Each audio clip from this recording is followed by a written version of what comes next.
Now friends, we will discuss the next part of the same assignment, that is SMPS, the second part. Again, it's basic working principle. Objective of this discussion or session, it is basic working principle of SMPS, then mathematical analysis for the chopper, that is nothing but DC to DC converter, a step down DC to DC converter. It is also known as a chopper, and get signals for that chopper, how it is to be generated. These things we will be going to discuss under this objective. Now, the basics of SMPS already I told in the previous lecture, that switching element. Here you will observe there is one transistor. It may be BJT, it may be MOSFET, or it may be IGBT. It is connected in series with the input DC and the load. So a simple mechanism is shown over here. So when switch is that series switch, it is generally known as a chopper. That may be either BJT, MOSFET, or IGBT, already I told. Then the close for time T1. Here the concentration is for time period T1, that switch is in closed condition, so that the obtained output across this load or R, that will be equals to Vs, by considering that switch is an ideal switch. Is it? That means there is no voltage drop across it, and hence whenever it will be in closed condition, the same voltage will appear across the resistor R, and when it will be open, then the voltage across R, that will be equals to 0. So that total repeat period, it is a capital T, which is equals to T1 plus T2, where T1 is the on period and T2 is the off period. So remember these things. So here by that waveform you can observe, whenever that switch is in on state, that is for time period T1, the VO, that is output voltage, which is equals to Vs, that is applied input. This Vs, again, it is a DC voltage, high DC voltage we can say, is it? And for time period T2, switch remains off, and that's why output voltage also remains 0, and again it gets repeat. That is for total T, that is T1 plus T2. Now similarly, how much will be the output current? That output current is equals to Vs by R, is it? Whenever that output voltage is equals to Vs, by that output voltage, how much will be the current through R? That will get decided the value of this R, or the value of that load resistance, is it? And that's why that I during the on period of transistor, that will be equals to Vs by R. Now, how that average value of the pulsating DC, this is nothing but our output voltage now. For time period T1, output is logic, it is at high level. For time period T2, it remains to 0, and that's why VA here, V is nothing but VO, which is equals to 1 by total T integration 0 to T1. Integration is taken for the time period 0 to T1 only, is it? Because during that time period only we have the output. For time period T2, it remains 0. That's why that integration is taken from 0 to T1, because we have to find out the average of that output voltage. For time period T2, output voltage remains 0, and that's why its average also will remain 0. So VA, that is VO, equals to 1 by T integration 0 to T1 VO dt, is it? Now, how much will be the output voltage for this time period 0 to T1? That output voltage is nothing but input, that is Vs. This VA, it is the average value, is it?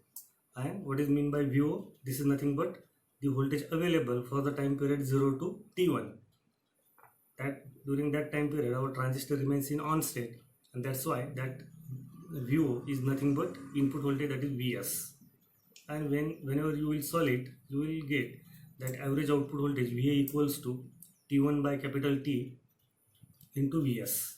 Vs is nothing but V in, input DC voltage, is it? And the same you can write again, F into T1, that is 1 by capital T is nothing but frequency. So you can write it as F into T1 into Vs. Now this T1 by capital T is nothing but duty cycle. You might be familiar. In general, we are writing that capital D equals to T on divided by T on plus T off, is it?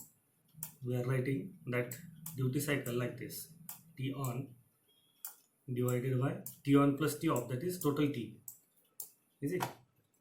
that is over here it is T1 plus T2. This capital T is nothing but T1 plus T off. T1 is nothing but T on, is it? So here it is denoted, instead of D it is denoted by capital K, remember. So this K is nothing but the duty cycle. Now relative output current, how much it will be? That will be equals to VA by R simply. What is VA? We derived it as a K times of Vs divided by R, is it? See here it is written duty cycle K, which is equals to T1 by T, and F is the switching frequency. Now the RMS value of that output voltage. RMS means what? It is root mean square. That's why it is taken as a square of and under root.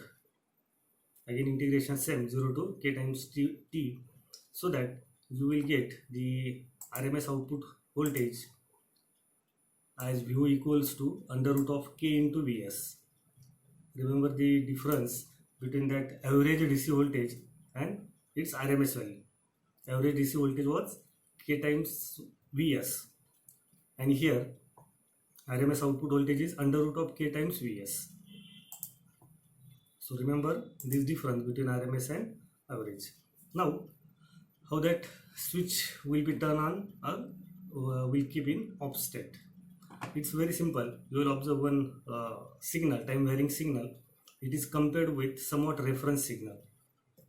Here you will observe this VCR is nothing but carrier signal, and VR, this is nothing but reference signal. So these two signals are compared with each other.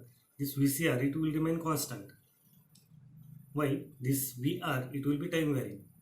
And you already studied the op-amp in previous semester.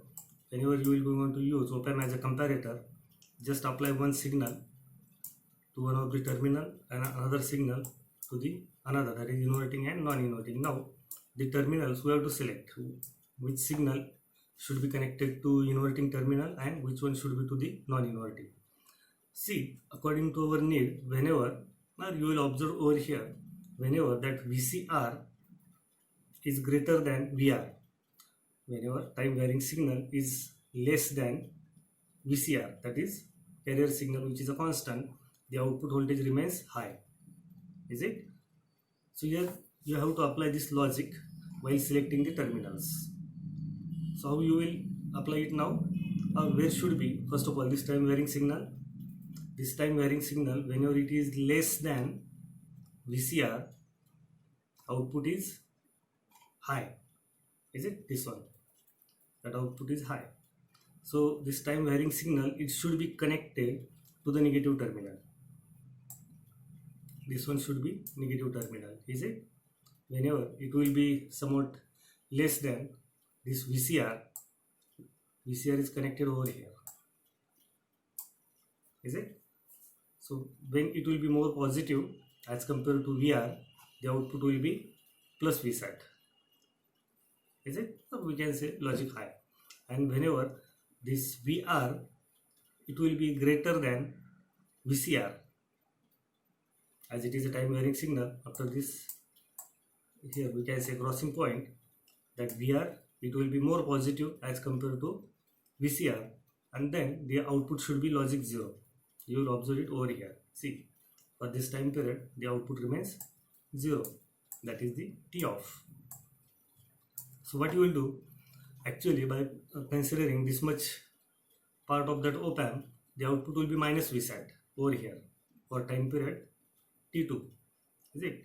This time period we will going to call it as a T1 and this one as T2.